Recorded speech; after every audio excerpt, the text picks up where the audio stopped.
Hello everyone, कैसे हो आप लोग। Welcome to our beautiful channel Educate. आज के लेक्चर में हम लोग क्लास 10 साइंस 1 एसएससी बोर्ड का 4th chapter effects of electric current पढ़ेंगे। तो सबसे पहले बच्चे लोग शुरू करते हैं हम लोग चैप्टर के नाम से। क्या दिया हुआ है?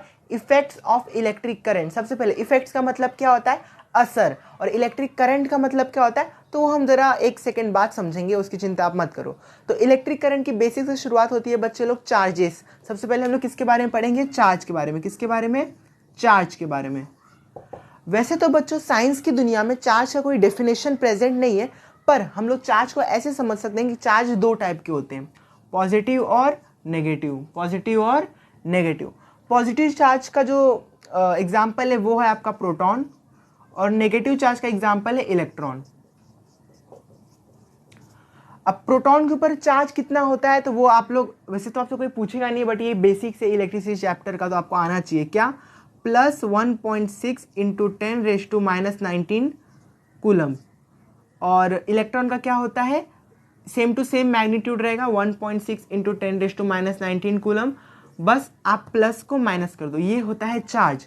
ठीक है बच्चे लोग। अब चार्ज का सिंबल क्या होता है तो वो होता है कैपिटल क्यू, या फिर आप स्मॉल क्यू से भी शो कर सकते हो। इसका ऐसा यूनिट क्या होता है तो वो होता है आपका कूलम। क्या होता है? कूलम। कूलम एक साइंटिस्ट का नाम था, तो उसने इस फील्ड में बहुत सारी रिसर्च की थी, तो उसको ऑनर करने के लिए उसका नाम एज अ यूनिट इस्तेमाल होता है।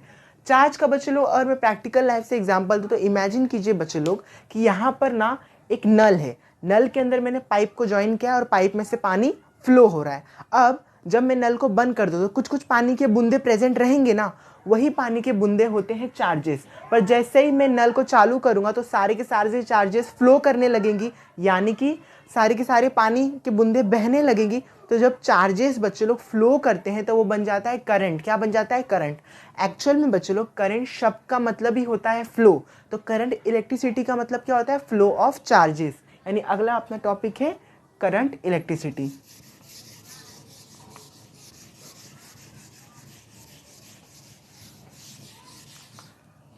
क्या लिखा मैंने? Current electricity. बच्चे लोग करंट शब्द का मतलब ही होता है फ्लो या फिर मोशन। करंट शब्द का मतलब ही होता है मोशन। अब मोशन तो किसी भी चीज का हो सकता है। अगर पानी फ्लो कर रहा है तो उसे हम लोग बोलेंगे वाटर करंट। अगर विंड फ्लो कर रहा है तो उसे हम लोग कहेंगे विंड करंट। वैसे ही जब चार्जेस फ्लो करते हैं तो उसे हम लोग बोलते हैं करंट इलेक्ट्रिसिटी। ठीक है। इसका डेफिनेशन होता है बच्चों एकदम सिंपल सा, rate of flow of charges. Rate of flow of charges per unit time भी आप बोल सकते हो, बट जितना सिंपल रखोगे उतना अच्छा है। अब बच्चे लोग करंट इलेक्ट्रिसिटी का सिंबल क्या होता है? सो आई होता है। क्या होता है? आई। और क्या बोल, इससे हम लोग एक फॉर्मूला बना सकते हैं। रेट ऑफ का मतलब होता है बच्चे लोग अपॉन में टी, चार्जेस का मतलब होता है क्यू। तो ये बन गया फॉर्मूला आपका किसका? करंट का। I is equal to Q upon T, और इसका यूनिट होता है बच्चे लोग एम्पियर। जैसे बच्चे लोग कूलम एक साइंटिस्ट था, वैसे ही एम्पियर भी एक साइंटिस्ट है जिसने इसके ऊपर स्टडी किया था, तो उसको ऑनर करने के लिए उसका नाम एज ए यूनिट का इस्तेमाल होता है। तो बच्चे लोग करंट हो गया। ये सब बेसिक बेसिक है, आप लोग फटाफट कर लीजिए।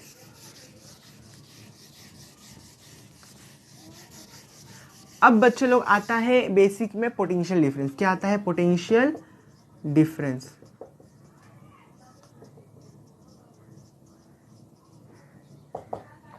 पहले मैं आपको पोटेंशियल डिफरेंस का मतलब समझा देता हूँ बच्चे लोग। अभी मैंने आपको एक एग्जांपल दिया था कि एक नल के अंदर पाइप चालू है, पाइप लगा हुआ है और पानी उसमें से फ्लो हो रहा है। पानी कब फ्लो हो रहा है? जब मैं उस नल को ओपन कर रहा हूँ। अगर नल बंद रहेगा तो पानी फ्लो करेगा क्या? नहीं। तो नल चालू करते ही ऐसा क्या हो रहा है कि पानी अचानक से फ्लो करने लग जा रहा है? तो वैसा ही कुछ बच्चे लोग इलेक्ट्रिसिटी आई मीन चार्जेस के साथ होता है। चार्जेस को फ्लो करवाने के लिए नल का ढक्कन का जरूरत है, जिसको हम लोग साइंस की भाषा में पोटेंशियल डिफरेंस बोलते हैं। तो क्या है पोटेंशियल डिफरेंस? पोटेंशियल डिफरेंस एक धक्का है जो चार्जेस को फ्लो करवाता है। अगर पोटेंशियल डिफरेंस नहीं होगा तो चार्जेस फ्लो नहीं करेंगे। इसका एक और एग्जांपल अगर मैं आपको देना चाहूँ, आप सब लोग को वाटरफॉल मालूम है, झरना। झरने पे क्या होता है? एक बहुत बड़ी हाइट से पानी कम हाइट पे आता है, यानी कि हाइट डिफरेंस है। क्या है? हाइट डिफरेंस है। दो पॉइंट के बीच में जब हाइट डिफरेंस होता है तो वाटर फ्लो करता है। अब मैं अपने एक एग्जांपल बहुत मस्त है चाय वाला। जब हमारे घर में चाय बहुत गर्म रहता है तो उसको ठंडा करने के लिए हम लोग कप के साथ पानी के अंदर थोड़ा टाइम रखते हैं उसको, ताकि वो फटाक से ठंडा हो जाए। वैसे भी वो ठंडा हो जाएगा हवा के माध्यम से, पर हम लोग पानी में रखेंगे तो फास्ट ठंडा होगा। तो यहाँ पर क्या आता? यहाँ पर आपका टेम्परेचर डिफरेंस है, किसके बीच में, चाय में और पानी में, तब आपका क्या ट्रांसफर हो, हीट ट्रांसफर। चलो फिर से सुनो, जब हाइट डिफरेंस था तो वाटर ट्रांसफर हुआ, जब टेम्परेचर डिफरेंस था तो हीट ट्रांसफर हुआ, वैसे ही जब पोटेंशियल डिफरेंस होगा तो इलेक्ट्रिसिटी यानी कि चार्जेस फ्लो करेंगे यानी ट्रांसफर होगा। समझ में आपको? वैसे इसका डेफिनेशन ये होता है, the amount of work done, the amount of work done to carry a unit positive charge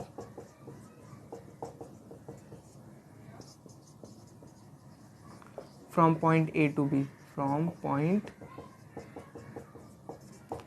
A to B। ठीक है, अब जरा समझ के लो बच्चे लोग, यहाँ क्या हो रहा है, एक पॉइंट से बी पॉइंट तक, हाँ क्या लिखा है, the amount of work done to carry a unit positive charge from point A to point B, यानी एक पॉइंट से दूसरे पॉइंट तक यूनिट पॉजिटिव चार्ज को लेके जाने में जो वर्क डन हो रहा है उसको हम लोग बोलते हैं पोटेंशियल डिफरेंस।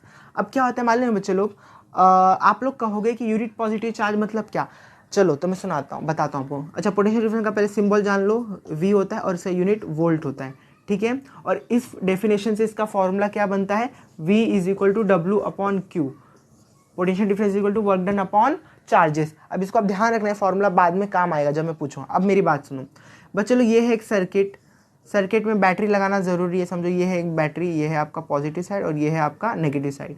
हम सबको आज के टाइम पे मालूम है कि नेगेटिव चार्ज यहाँ से जाता है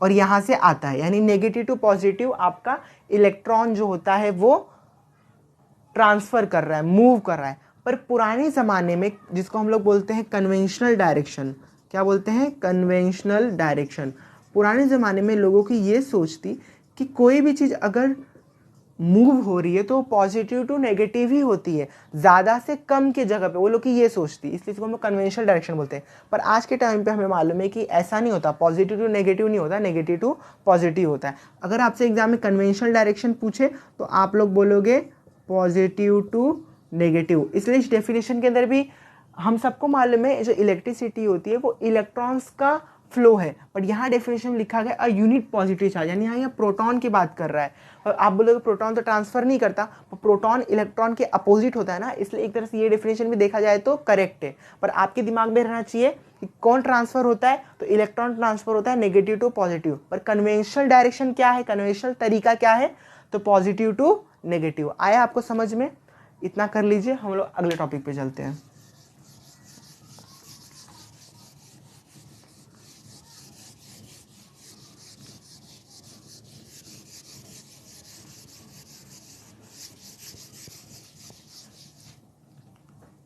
अगला टॉपिक है बच्चों रेजिस्टेंस। क्या है, रेजिस्टेंस। रेजिस्टेंस क्या होता है, तो रेजिस्टेंस का मतलब होता है रुकावट।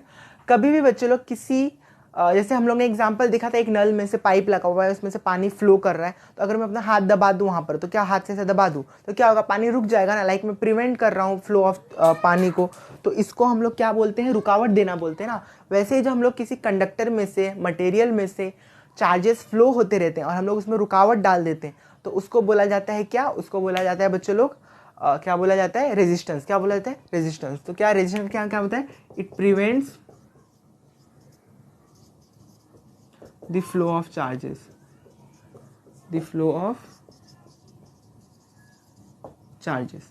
अब रेजिस्टेंस का सिंबल होता है आर, इसका यूनिट होता है ओहम। इस हॉर्शू वाला है, इसको ओहम बोलते हैं। क्या बोलते हैं, ओहम। ठीक है। अब चलो मैं आपको एक चीज बताता हूँ। ओहम नाम का एक साइंटिस्ट था, उसने क्या बताया कि एक नल के अंदर जो पाइप जुड़ा हुआ है उसमें से जो पानी फ्लो हो रहा है उसके बीच में और नल के ढक्कन में जो रिश्ता है वो है डायरेक्टली प्रोपोर्शनल का रिश्ता। किसका रिश्ता, डायरेक्टली प्रोपोर्शनल का। और डायरेक्टली प्रोपोर्शनल का मतलब क्या होता है कि अगर एक चीज बढ़ेगी तो दूसरी चीज भी बढ़ेगी, और अगर दूसरी चीज घटेगी तो पहली चीज भी घटेगी। ये होता है डायरेक्टली प्रोपोर्शनल। इसको शो करते हैं हम लोग ये सोए हुए आर के सिंबल से। ठीक है। तो ओहम ने क्या बोला था, जो मैंने पानी वाला एग्जाम्पल दिया, क्या बोला था ओहम ने कि किसी वायर में से कितना करंट फ्लो हो रहा है, कितना चार्ज फ्लो हो रहा है, वो डायरेक्टली प्रोपोर्शनल है उस वायर मटेरियल को कितना पोटेंशियल डिफरेंस मिल रहा है। यानी ओहम ने बोला था V is directly proportional to I। V is directly proportional to I। पर आज के टाइम पे हमें पता है कि डायरेक्टली प्रोपोर्शनल हमारे किसी भी काम का नहीं होता, हमें चाहिए रहता है इज इक्वल टू। तो जब हम लोग डायरेक्टली प्रोपोर्शनल को हटा के इज इक्वल टू डालेंगे तो यहाँ पर आ जाएगा एक कांस्टेंट, और वो कांस्टेंट रहेगा RI।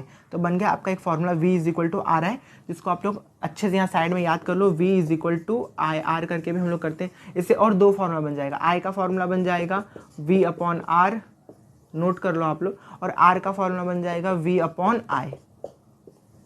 ये तीन फॉर्मूला है, आप लोग नोट डाउन कर लो। इसके बाद हम लोग अपना अगला टॉपिक पढ़ेंगे बच्चों लोग। अगला टॉपिक है हमारा हीटिंग इफेक्ट ऑफ इलेक्ट्रिक। अच्छा, कुछ फॉर्मूलाज भी मिल रहे हैं। फॉर्मूलाज पहले मैं आपको बता देता हूँ। वो फॉर्मूलाज किसके बारे में? पावर का फॉर्मूला। आप लोग को पावर और एनर्जी में फ़र्क पता है? जैसे कि मेरे अंदर बहुत सारा एनर्जी होगा, पर पावर क्या होता है मालूम है? अब मैं आपको बोल रहा हूँ, अगर मैं आपको फटाफट ज़ोर ज़ोर से चिल्ला चिल्ला के बोलूँ, बहुत फास्ट बोलूँ, तब मेरा अलग टाइप का पावर यूज़ होगा। जब मैं धीरे धीरे आराम से बोलूँ तब मेरा अलग टाइप का पावर यूज़ कर रहा हूँ। एनर्जी मेरे अंदर उतना ही है, पर मैं उस एनर्जी को यूज़ कैसे कर रहा हूँ वो दो तरीके से हो रहा है, और उसी चीज़ को बोलते हैं पावर। पावर का फॉर्मूला होता है एनर्जी अपॉन टाइम। क्या होता है? Energy upon time.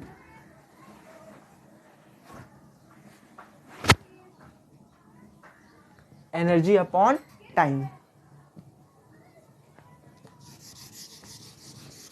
अच्छा बच्चों लोग, तो पावर तो बहुत सारे टाइप का होता है, मैकेनिकल पावर, इलेक्ट्रिकल पावर। तो बिल्कुल, तो देखो मैं आपको बताता हूँ। Power is equal to energy upon time.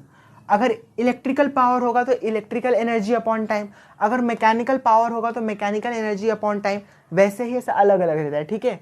अब साइंस की दुनिया में बच्चे लोग एनर्जी और वर्क का मतलब एक ही होता है। देखो दोनों का यूनिट भी सेम होता है, जूल। पावर, एनर्जी और वर्क का यूनिट देखो क्या होता है, जूल। तो एनर्जी की जगह हम लोग वर्क लिख सकते हैं। क्या लिख सकते हैं? वर्क। तो बन गया आपका वर्क अपॉन टाइम। अच्छा, एक बात बताओ बच्चे लोग, अभी मैंने आपको पोटेंशियल डिफरेंस का एक फॉर्मूला बताया था W अपॉन क्यू। तो यहाँ से वर्क का फॉर्मूला क्या बन जाएगा? V into Q. आया, बन गया ना। तो ये हम लोग क्या W की जगह पे VQ लिख सकते हैं, तो VQ अपॉन T। अच्छा, एक बात बताओ, Q अपॉन T क्या होता है? सर सबसे पहला फॉर्मूला आप ही ने बताया था कि I होता है Q अपॉन T, तो उसको उसकी जगह पे सब्स्टिट्यूट कर देंगे तो बन गया VI। क्या बन गया? VI। और ये आपका पावर का पहला फॉर्मूला है, क्या? P is equal to VI। अच्छा, V का फॉर्मूला क्या होता है? अभी बताया था, V is equal to IR। तो हम लोग V की जगह पे क्या लिख देंगे? IR। तो IRI, तो बन गया I स्क्वायर R। तो P is equal to I square R। एक और फॉर्मूला बनेगा P का, क्या बोलते हैं? I का फॉर्मूला क्या होता है? V upon R। तो यहाँ पर हम लोग V अपॉन R अगर लिख देंगे, V into V upon R, तो क्या हो गया? V square upon R। क्या बन गया? V square upon R। और ये है आपका पावर का फॉर्मूला। यानी पावर का हमें तीन फॉर्मूला मिले, यहाँ मैं साइड में नोट कर रहा हूँ, सबको दिख रहा है? P is equal to VI। अब यहाँ पर हम लोग V के फॉर्मूला से जो हमें ओहम्स लॉ से मिला था उसको सब्स्टिट्यूट करके हमें और दो फॉर्मूला मिलेगा।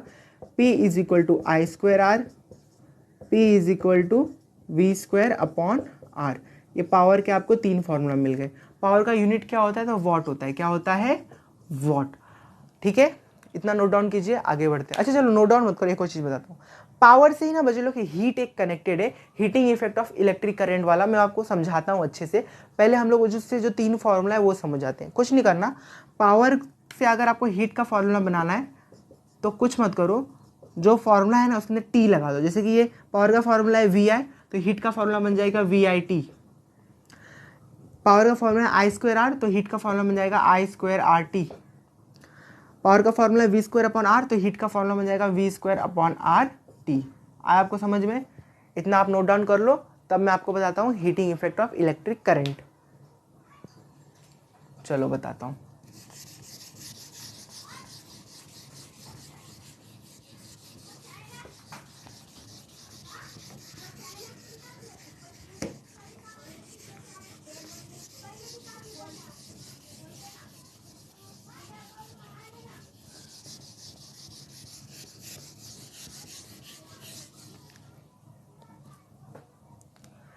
चलो बच्चों लोग, अपना अगला टॉपिक है अब heating effect of electric current. क्या होता है मालूम है बच्चों लोग? जब कभी भी किसी कंडक्टर में से चार्जेस फ्लो होते हैं और अगर हम लोग उसमें रेजिस्टर लगाते हैं, रेजिस्टेंस प्रोवाइड करते हैं, तो रेजिस्टेंस क्या करता है, करंट को रोकता है। तो रेजिस्टेंस और करंट को आपस में टकराने की वजह से हीट प्रोड्यूस होता है, और हम इंसान लोग उस हीट का इस्तेमाल करते हैं इलेक्ट्रिक बल्ब के अंदर, इलेक्ट्रिक हीटर के अंदर, इलेक्ट्रिक कुकर, मतलब अलग अलग जगह पे हम लोग उस हीट का इस्तेमाल करते हैं। समझ, यही होता है आपका heating effect of electric current.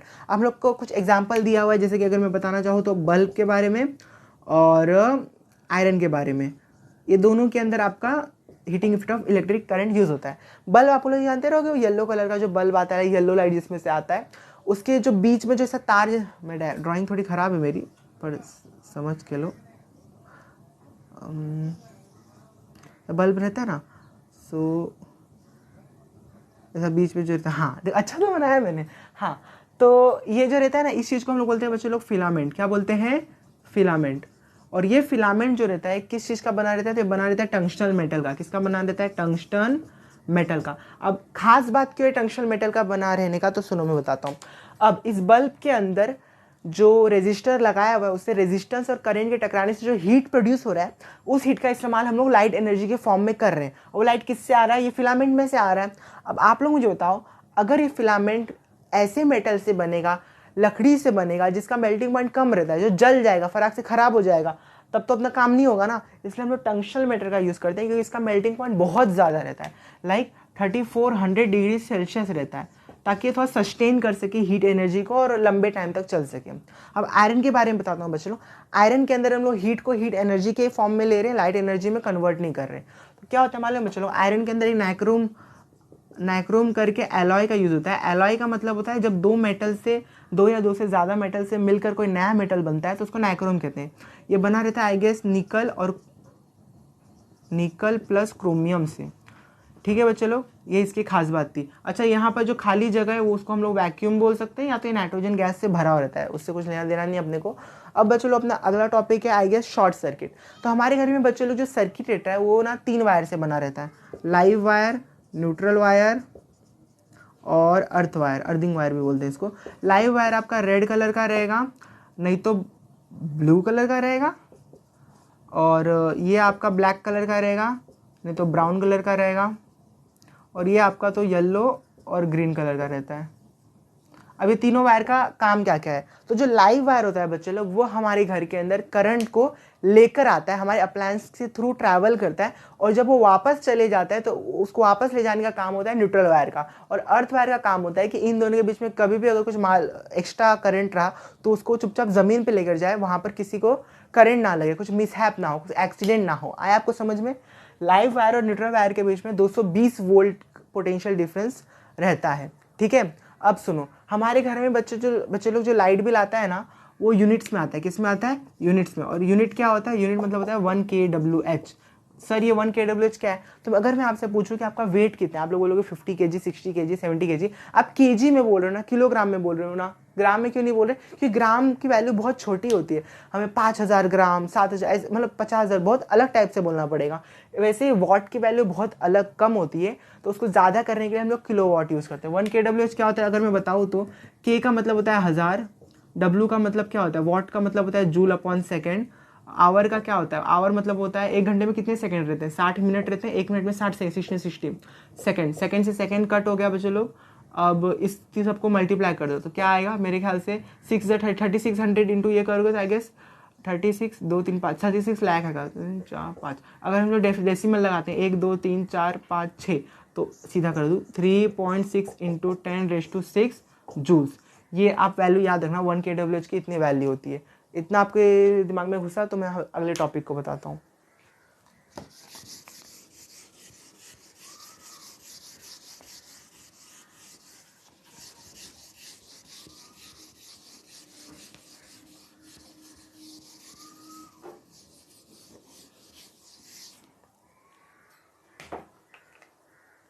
बच्चे लोग अगला अपने को टॉपिक दिया हुआ है शॉर्ट सर्किट का। शॉर्ट सर्किट क्या होता है बच्चे लोग, जब कभी भी लाइव वायर और न्यूट्रल वायर आपस में किस कर लेते हैं तो हमारे घर में क्या होता है, शॉर्ट सर्किट हो जाता है। अच्छा, अच्छे से बताता हूँ। कभी कभी ये लाइव वायर और न्यूट्रल वायर के ऊपर प्लास्टिक की जो वो लगी रहती है ना, क्या बोलते हैं, कवरिंग रहती है ना, वो हट जाती है किसी कारण, ये लोग आपस में आ जाते हैं तो बहुत ज़्यादा हीट प्रोड्यूस होता है और आग लग जाता है, तो इसे कहते हैं शॉर्ट सर्किट। अब शॉर्ट सर्किट के और भी सारे तरीके हैं, जैसे एक होता है ओवरलोडिंग। क्या होता है? ओवरलोडिंग। ओवरलोडिंग मतलब क्या मालूम है कि हमारे घर में बच्चे लोग जो इलेक्ट्रिसिटी आती है ना वो दो में आती है, लाइक एक 5 एम्पियर का कनेक्शन रहता है और एक 15 एम्पियर का। ये कनेक्शन इस्तेमाल होता है लाइक एसी के लिए, बड़े बड़े चीज़ के लिए, एसी फ्रिज अलग अलग चीज़ के लिए। 5 एम्पियर से आप बल्ब जलाओ, चार्जिंग करो, वो सब से होता है।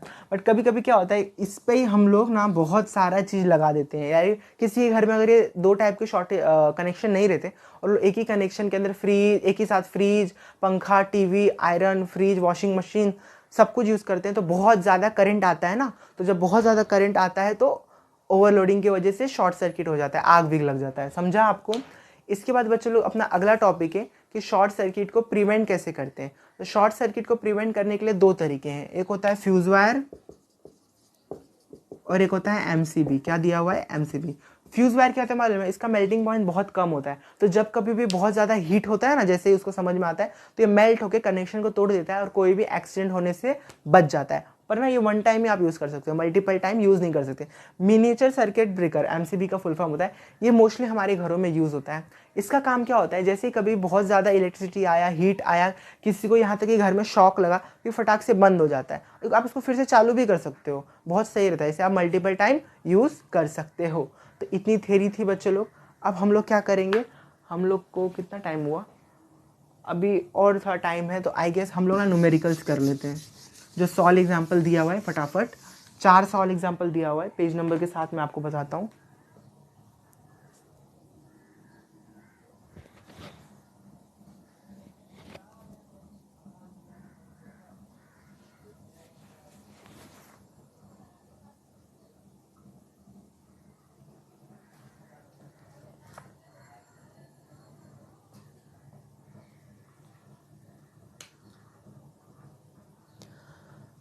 मैंने कुछ छोड़ा तो नहीं? नहीं, मैंने सब बताया आपको। ठीक है। ओके बच्चों लोग, पेज नंबर कितना है ये? 50 पे, पेज नंबर 50 पे आपको एग्जाम्पल नंबर 1 दिया है। इस एग्जाम्पल में क्या बोला है कि एक 6 मीटर लंबा वायर है, एक 6 मीटर लंबा वायर है जिसके अंदर 22 वोल्ट नहीं 22 ओहम रेजिस्टेंस प्रेजेंट है, 22 ओहम रेजिस्टेंस प्रेजेंट है। उसके बाद बोला है कि अगर आपने इस वायर को आधा कर दिया, यानी 3 मीटर का बना दिया, तब जो इसका रेजिस्टेंस है वो भी कम हो जाएगा। 22 ओहम से कितना बन जाएगा? 11 ओहम। अब आपसे पूछा है कि किसके अंदर कितना एनर्जी यूज होगा, ठीक है, यानी पावर के बारे में यूज किया। तो चलो यहाँ पर इस्तेमाल करते हैं। मैंने आपको फॉर्मूला पहले ही अच्छे से लिखवा दिया है, ठीक है। अच्छा, और पोटेंशियल डिफरेंस दे दिया है 220 वोल्ट, दोनों में अप्लाई होगा ये। V is equal to 220 volt और ये आपका R है। अब अपने को क्या P का फॉर्मूला मालूम है? बिल्कुल मालूम है। P क्या होता है? I guess V² upon R होता है, यही होता है ना? बिल्कुल। चलो 220 का स्क्वायर अपॉन R कितना दिया हुआ है यहाँ पर? 22। तो 220 इंटू 220 कर देते हैं अपॉन 220, 22 टेंजा, और इसको 10 से मल्टीप्लाई करेंगे तो 2200 वॉट हो जाएगा। क्या हो जाएगा? वॉट। पावर का यूनिट वॉट होता है, ठीक है। अब बच्चे लोग यहाँ करते हैं सेम चीज़। P is equal to V² upon R। V² की जगह पे 220 का स्क्वायर, R की जगह पे 11, 220 इंटू 220 अपॉन 11, 11 2 ज़ा 22, 20 यहाँ आ गया, 22 2 ज़ा हो जाएगा 44, जीरो है दो बार तो 4400 वॉट्स। आप कॉमन सेंस से इतना इजी क्वेश्चन, 2200 और 4400 में क्या ज़्यादा होता है? तो 4400 ज़्यादा होता है। तो ये क्वेश्चन में क्या हुआ कि अपने को सीखने को क्या मिला कि कभी भी आप किसी वायर को हाफ कर दोगे तो उसके अंदर पावर बढ़ जाएगा। इसका रियल लाइफ एग्जांपल पता नहीं सच है कि नहीं, कि जो छोटा वायर वाला चार्जर होता है वो फास्ट चार्ज करता है एज़ कम्पेयर टू बड़े वायर वाले चार्जर से। ठीक है, अब देख लो, अब सच है कि झूठ मालूम नहीं, बट बोला तो जाता है ऐसा। पर आपको ये वाला कंसेप्ट तो समझा ना? चलो अगला एग्जाम्पल करते हैं।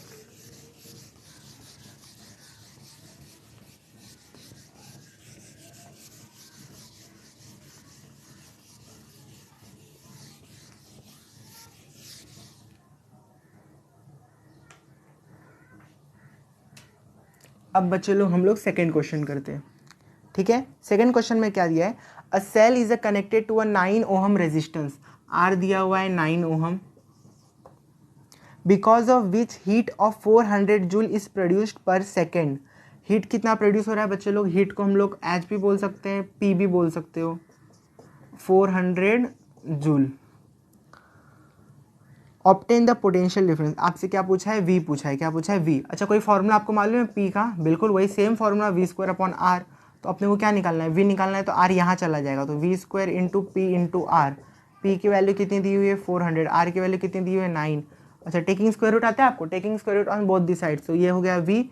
400 का स्क्वायर रूट होता है, इसको ऐसा डाल दो, चाहिए तो ऐसा ऐसा डाल सकते हो, बट ठीक है। 400 का कितना होता है, 400 का होता है 20, 9 का होता है 3, 23 जा 60, तो ये आया आपका 60 वोल्ट। कितना आया, 60 वोल्ट। पोटेंशियल डिफरेंस का यूनिट वोल्ट होता है। चलो थर्ड क्वेश्चन करते हैं। An electric bulb uses the power of 1100 what. अच्छा दो वाला केस है, एक बार वो 1100 वॉट यूज़ कर रहा है और कभी कभी वो 330 वॉट यूज़ कर रहा है, एक ही बल्ब दो बार अलग अलग। अच्छा क्या कंडीशन है, तो जब हाई टेम्परेचर पे रखा तो इतना, लो टेम्परेचर पे रखा तो इतना। अब अपने से पूछा है करंट निकालने के लिए, क्या निकालने को बोला है, करंट, यानी I1 कितना होगा और I2 कितना होगा।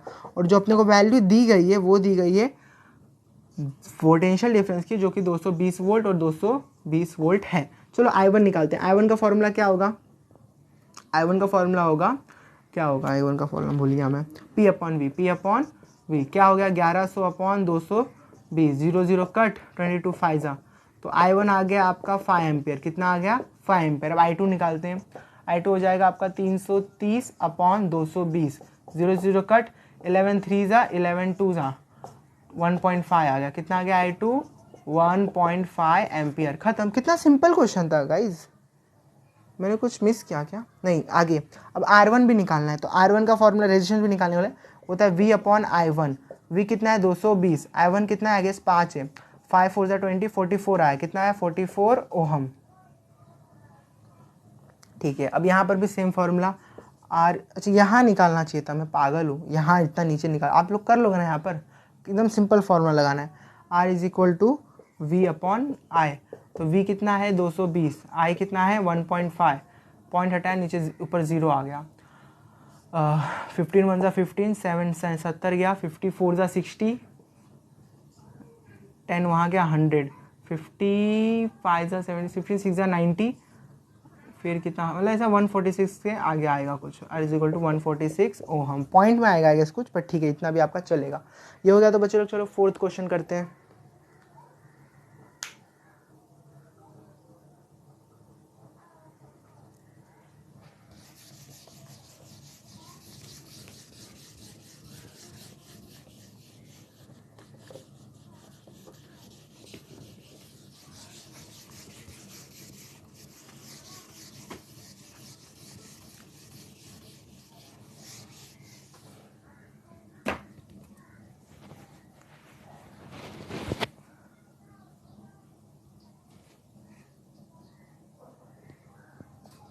अब बच्चे लोग हम लोग करते हैं अपना fourth question.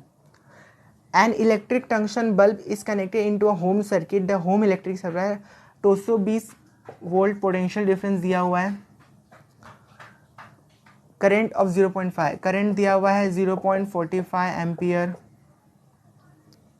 What must be the power if केवल फॉर 10 आवर्स, टाइम दिया हुआ है 10 घंटे के लिए उसको इस्तेमाल किया, तो क्या पावर यूज होगा। पी का फॉर्मूला होता है वी इंटू आई, पी दिया हुआ है 220 वोल्ट, आई दिया हुआ है, आई नहीं दिया,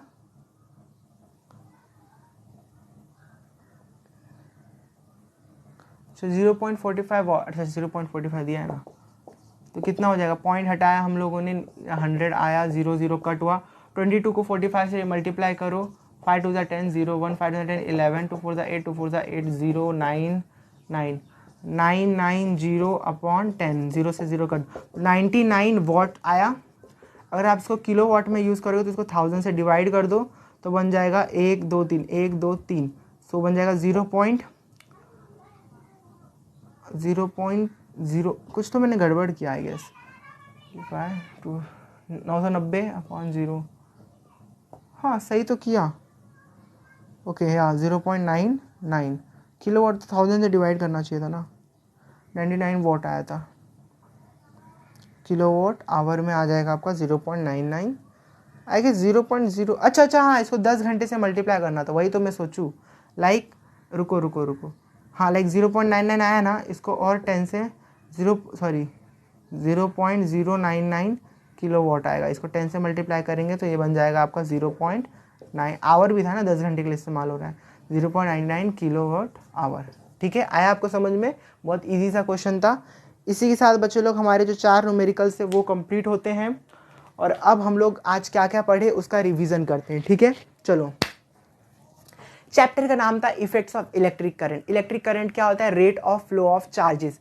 किसी भी कंडक्टर से जब चार्जेस फ्लो होते हैं तब उसे हम लोग बोलते हैं इलेक्ट्रिसिटी। ठीक है, चार्जेस का सिंबल होता है क्यू, उसका यूनिट होता है कूलम। करंट का सिंबल होता है आई, उसका यूनिट होता है एम्पियर और पहला फॉर्मूला होता है क्यू अपॉन टी और डेफिनेशन होता है flow of charges. Potential difference का सिंबल होता है वी, यूनिट होता है वोल्ट, डेफिनेशन होता है the amount of work done to carry a unit positive charge from point A to point B. अब ओम्स लॉ था, उसने एक साइंटिस्ट ने उसने एक रिलेशन बताया था पोटेंशियल डिफरेंस और करंट के बीच में, जो कि था डायरेक्टली प्रोपोर्शन का, और उससे अपने को फॉर्मूला मिला V is equal to I R. फिर हम लोगों ने पावर का फॉर्मूला निकाला अलग अलग जगह से मदद करके, 3 formula, P is equal to V I, P is equal to I square R, P is equal to V square upon R. इसी में अगर हम लोग टाइम से मल्टीप्लाई कर देंगे तो अपने को हीट का फॉर्मूला मिल जाएगा। ठीक है, फिर हम लोग ने सीखा शॉर्ट सर्किट के बारे में, ओवरलोडिंग के बारे में, लाइव वायर न्यूट्रल वायर के बारे में, और बल्ब के बारे में, heating effect of electric current कहाँ कहाँ इस्तेमाल होता है। और फिर हम लोगों ने 4 सॉल्व एग्जाम्पल जो आपके टेक्स्ट बुक में दिए हुए हैं वही किए। आज के लेक्चर में बच्चे लोग इतना ही। अगले लेक्चर में बचे हुए हम लोग थोड़े से और कंसेप्ट करेंगे। तब तक के लिए बाय बाय। मेरा नाम मत भूलिएगा, गौरव शाह। बाय।